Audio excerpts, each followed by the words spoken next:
The Long Road Home. A story of a lost child and his mother. The boy's earliest memory was of a hand. A soft hand, trembling yet warm, holding his own tiny fingers as he tried to walk. The rest of the picture had blurred with time. The woman's face, her voice, the shape of her eyes, but that hand lingered like a ghost, the only remnant of a mother he never truly knew. His name, as he was told by others later, was Daniel. He was half European, half Asian, and in the narrow streets of a coastal city where he was abandoned, that alone was enough to mark him different. Daniel never remembered the exact day his mother left. He was too young, barely 4, when she disappeared. He only remembered crying until his throat burned, wandering until exhaustion claimed him, and waking up in the corner of a crowded marketplace with strangers staring down at him. From then on, the streets became his home. Life on the streets was a merciless teacher. Daniel learned quickly that pity was scarce and survival was earned. He begged near the train station, slept beneath the wooden carts, and scavenged food from trash bins behind restaurants.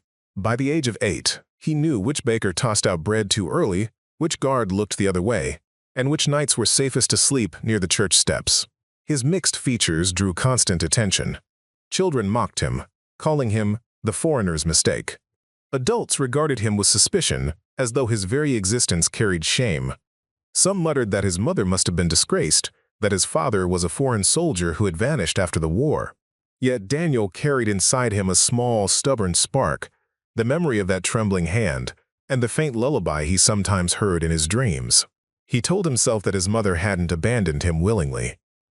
Something must have happened. Someday, she would come back. That hope kept him alive when his stomach ached and the cold gnawed at his bones. By 12, Daniel had joined a gang of street boys who stole fruit, cleaned shoes, and occasionally picked pockets. He wasn't proud, but survival left no room for pride. Nights, he stared at the stars and whispered questions to the darkness. "Where are you, Mother? Why did you leave me?" No answer ever came. As Daniel grew into adolescence, the streets carved him into someone older than his years. He was tall, lean, with sharp eyes that carried both resilience and loneliness. He worked at docks, hauling crates for fishermen, earning coins just enough for rice and a place on the floor of a shared shack.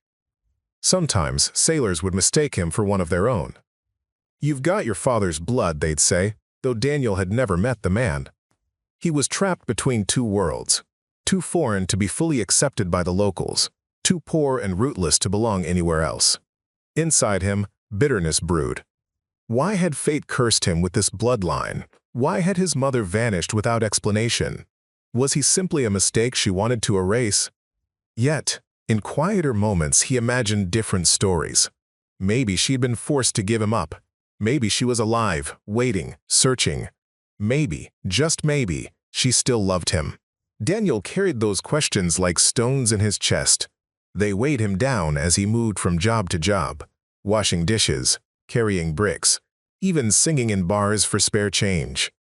At night, he wrote letters to an invisible woman. "Dear Mother, today I worked until my hands bled. Do you think of me? Dear Mother, I am still here, waiting." Of course, he never sent them. He had no address, no proof she even lived.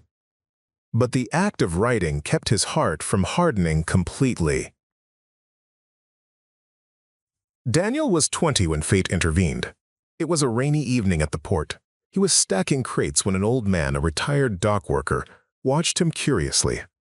"You've got the look of someone I once knew," the man said, squinting through the drizzle. Daniel frowned. "Who?" The man hesitated, then pulled a weathered envelope from his coat. Inside was a faded photograph of a young woman, Asian, with tired but kind eyes, holding a small child in her arms. The child's curly hair and half-foreign features were unmistakable. "That's me," Daniel whispered, his hands trembling. The old man nodded.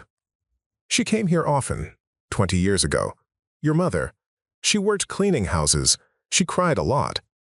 One day she asked me to deliver this letter if I ever saw a boy like you again." Daniel opened the envelope with shaking fingers. The letter was yellowed, the ink blurred, but the words struck him like thunder. My beloved son, if you ever read this, know that I never stopped loving you. Circumstances forced me to leave. I was powerless then. But I pray one day you will find me. I live in a small town far north, near the mountains. I will wait, no matter how long. The letter was signed with a name he barely remembered but had whispered in dreams. My. Daniel pressed the letter to his chest, tears spilling down his face. After 20 years, he finally had a clue. The journey north was long, filled with uncertainty. Daniel boarded buses, walked dusty roads, and asked strangers for directions. At every village he showed the photograph, hoping someone recognized the woman. Along the way, doubt gnawed at him. What if she no longer lived there? What if she had started a new family, forgotten him, and would reject him? Was he ready to face that pain? Nights by the roadside fire, he argued with himself. One voice told him to let go, to protect his heart from disappointment. Another urged him forward, reminding him that even rejection was better than never knowing. Finally, after weeks of travel, he reached the small mountain town. It was quiet, with winding streets, wooden houses, and air scented with pine. Daniel's heart pounded as he knocked on doors, showing the photo. An old woman gasped, "That's Mai! She lives on the edge of town! Alone!" Alone. The word echoed through him, filling him with equal parts fear and hope.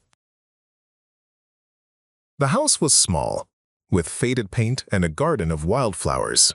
Daniel stood at the gate frozen. Through the window he saw her, older now, hair streaked with gray but unmistakably the woman from his blurred childhood memories. His legs felt weak. He wanted to run, yet his heart dragged him forward. He knocked. The door opened slowly. She looked at him with puzzled eyes. For a moment, silence hung heavy. Then her hand, aged, trembling, rose to her mouth. "Daniel?"